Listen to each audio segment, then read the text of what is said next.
अच्छा, एक ज़रदारी जो पंजाब में तहरीक अदम एतमाद के हवाले से दावे कर रहे हैं फवाद साहब, क्या वाकई नंबर गेम में अपोजिशन के पास कोई चांस है पंजाब में? बल्कि अपने ताज़ा इंटरव्यू में, सॉरी मैं आपके जवाब से पहले एक चीज़ ऐड करना चाह रही हूँ फवाद साहब, ये ताज़ा इंटरव्यू में ज़रदारी साहब ने तो KPK में भी अदम एतमाद की बात कर दी है। मतलब अदम एतमाद KPK में कैसे आ सकता है? वो कहते हैं जी चंद दोस्तों से वापसी का कहा है, देखें वो कितने MPs साथ लेकर आते हैं। ये बात यह है कि जरदारी साहब वो कहते हैं ना, कहने में क्या आ रहे थे, तो वो जरदारी साहब तो इस फॉर्मूले पे अमल कर रहे हैं ना कि चले मैं कह देता हूँ कहने में क्या आ रहा है। जरदारी साहब का इस वक्त देखिए सिंध में जहाँ पे उन्होंने इतनी पैसा खर्चा है और MPs को रियासत अपनी उसको करने में, वहाँ पे भी उनकी जमानतें जब्त हो रही हैं।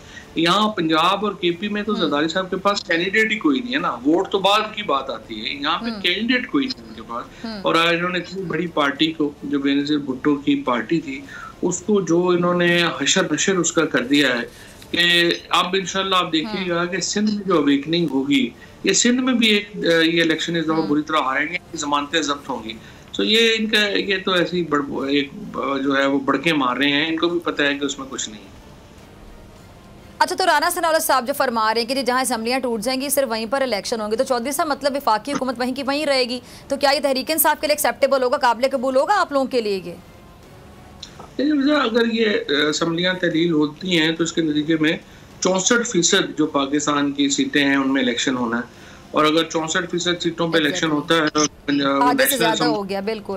नेशनल असेंबली में भी तकरीबन 50% सीटों पे इलेक्शन होना है, 123 सीटों पे इलेक्शन होना है। तो आप देख लें, अगर इसके बाद जो है वो रखना चाहते हैं तो रख लें, हमें तो कोई प्रॉब्लम नहीं है, क्योंकि जो 7 महीने बाद इलेक्शन होंगे तो इंशाल्लाह KP और पंजाब में तो 20 मार्च से पहले हमारी 2/3 मेजॉरिटी के साथ हुकूमतें बन चुकी होंगी। और ये लोग जो हैं इनको आप यकीन कीजिएगा, इनको टिकट वाले लोग नहीं मिलने और इनका बड़ा बुरा हाल होगा। अगर आपको ये वीडियो पसंद आई तो सब्सक्राइब करें और बेल आइकन पर क्लिक करें।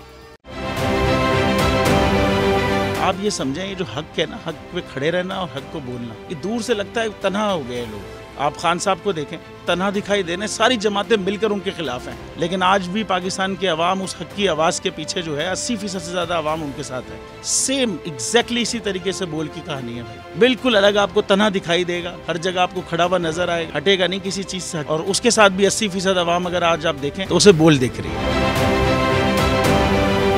जाली केस है ना, ये हम पे उस वक्त बनाए गए थे जब हुकूमत यही थी, इन्हीं लोगों की हुकूमत थी ना। और ये जाली केस, इनको मैं नहीं कह रहा इस केस को जाली केस, इनको पाकिस्तान में क्या पूरी दुनिया में एक ऐसा शिकायत कुंदा नहीं मिला, एक ऐसा कंप्लेनेंट नहीं मिला जिसने ये कहा हो कि हमारे साथ फ्रॉड हुआ है। तो ये खुद ही बन गए कंप्लेनेंट, और ये खुद ही इन्होंने खुद ही इन्वेस्टिगेशन की, उसकी खुद ही तफ्तीश भी की, यानी कि कंप्लेनेंट भी है, इन्वेस्टिगेशन ऑफिसर भी है। और इन द एंड इन्होंने फिर उसके बावजूद ये कोर्ट में जमा कराया कि जी ये केस जाली केस था और इसमें किसी किस्म जो कुछ एग्जैक्ट कर रहा था सब लीगल। ये मेरी बात नहीं है, ये इनके इन्वेस्टिगेशन ऑफिसर की बात। सबसे ज्यादा व्यूज और सबसे ज्यादा रेटिंग के साथ बोल आज भी रहा नंबर 1 पर।